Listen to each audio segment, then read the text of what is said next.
the most watched movie on Apple TV so far that they've put out, The Gorge. And this is starring Anya Taylor-Joy, Miles Teller, Sigourney Weaver, directed by Scott Derrickson. It's a really, really simple and straightforward story and plot. We got Miles Teller. He's a retired Marine.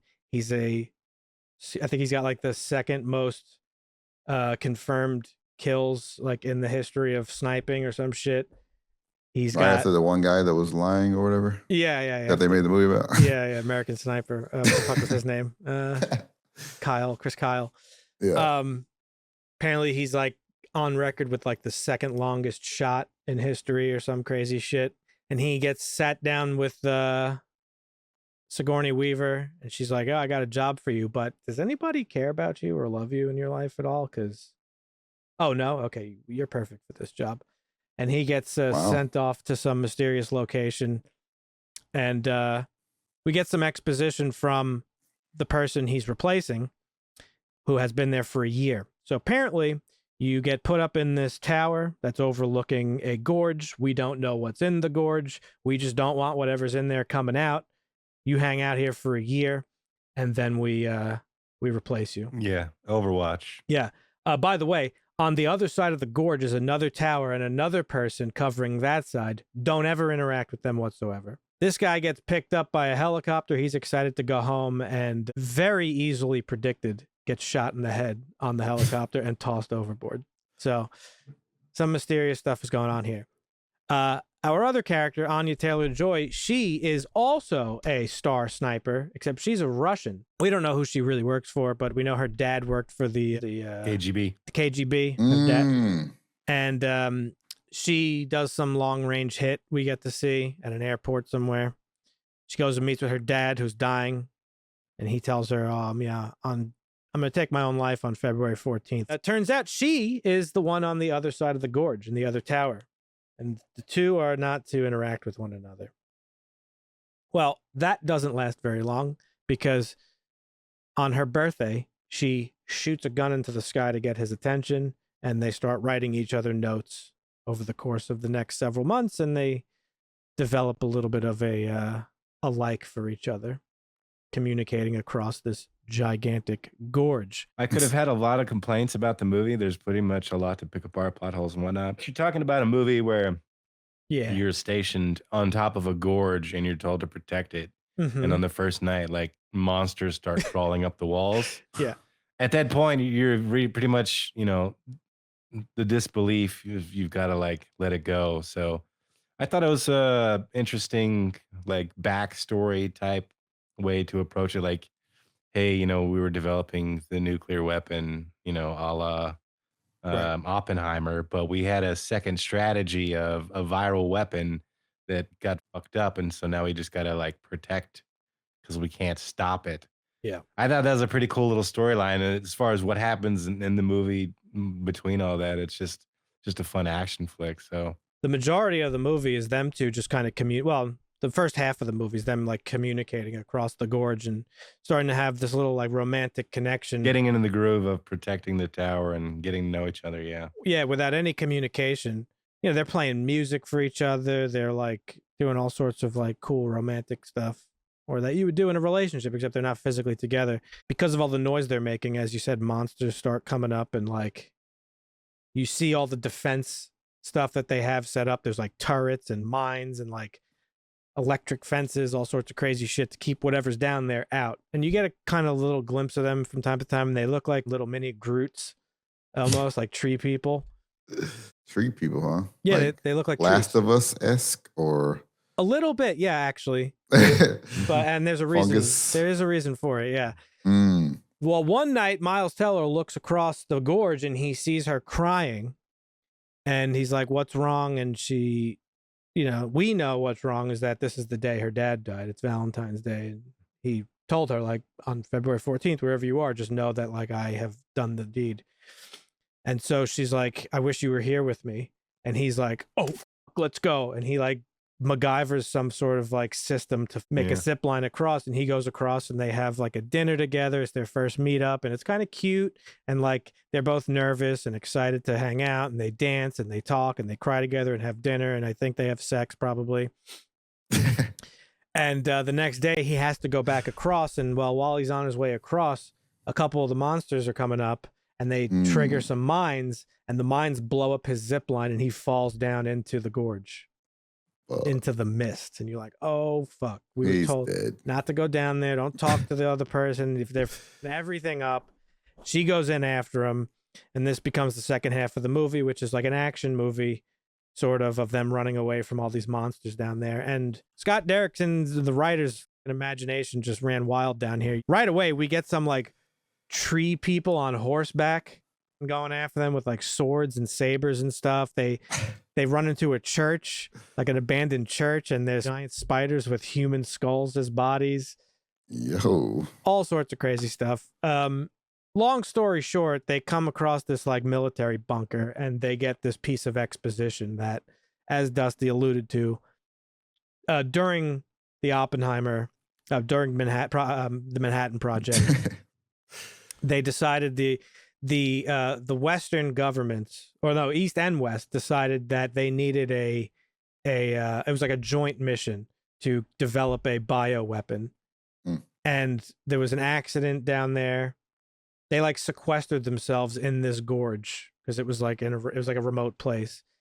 And their bioweapon that they were developing went off by accident and infected everybody down there, and basically merged the DNA of all the wildlife and plants down there with the humans. So it's like you get this like weird mix of like mutant tree people and fungus and like all sorts of shit. So you're right, Marvin. It is almost like The Last of Us. There are like fungus things. Holy shit. And visually, it's actually really cool. There were some really cool things down there, specifically that room, Dusty, in the silo with all like the goop and people that were like, the hanging people.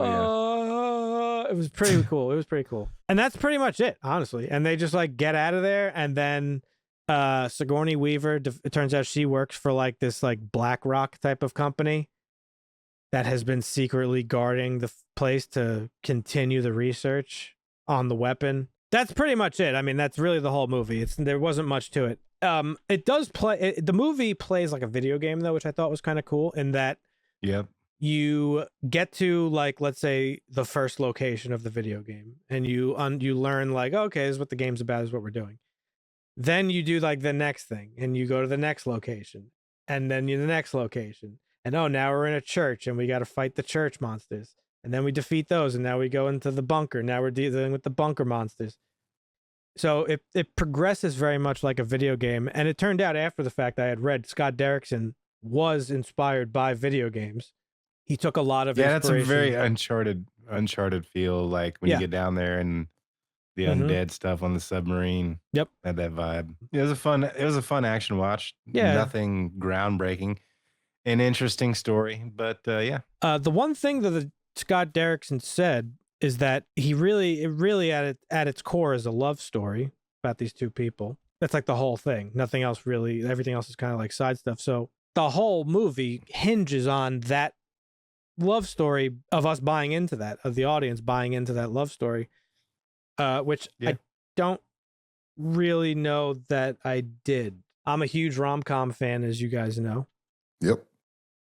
And I thought that like the beginning stuff when they're communicating over the two towers, like across the gorge, it was pretty fun to watch them sort of like developing an interest in each other, and they're vibing. They clearly have like a connection, which is pretty cool, because if you could have a connection with somebody that you're not even speaking to, you're just like talking with like written words across this fucking distance with each other, like, wow, that seems special.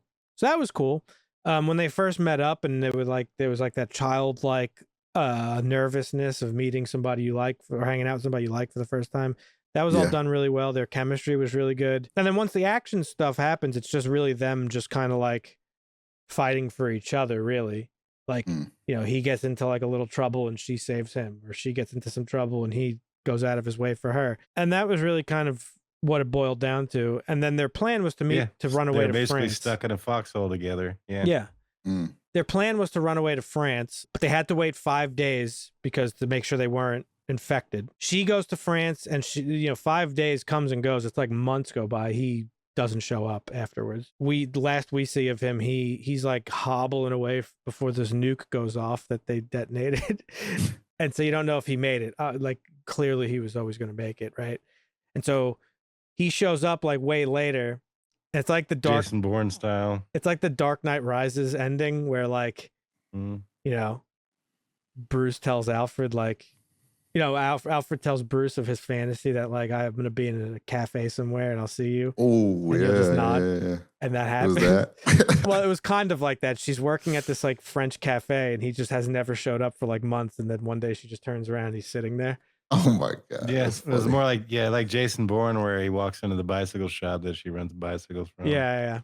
Okay. And so they're just going to have like a happy life together. So like, yeah, I don't know. Like, there's not much to talk about with this movie. It's a very straightforward plot. It's a very straightforward story. There wasn't much to it. It was like, it's just like an action they could have gone movie. full video game cheese. They could have like made a storyline where some Nazis, secretly invaded the base, and that's what caused the explosion. And then you would have had Nazi zombies, as the enemy. My problem with the movie is that there's not a lot of substance to it. They're dropped into this foxhole together. It's the interpersonal development of them two being able. There's nobody to rely on but yourself and whoever else is on your side, and it's what they go through. But it's two people developing like a relationship or connecting in this like weird situation, and so it was creative. In a traumatic way. Yeah, it was creative in the sense that they like took this concept and put like a sci-fi sort of spin on it. Like, well, what if these, like, they developed the sci-fi stuff around it, which was cool. Just the sci-fi elements weren't that interesting to me. It wasn't scary. It wasn't really that intense when they were like fighting things and like running away from stuff and like getting attacked. It wasn't really scary. You get like this like 1 minute piece of exposition that's like the whole thing, which is like it's literally a scientist in an old video making like a video like as she's infected. She's like, yep, we fucked up. I got some shit spreading. And so sorry world, like we hope this never gets out. And like that's how they find out like what happened down there. Yeah, this is like a PG-13 action flick. This is meant for like I mean, it's kind of meant for a quick us, watch. No, it was good. This is meant for all the people who one and love done. These two. Yeah, I don't regret watching it, but there wasn't much to it.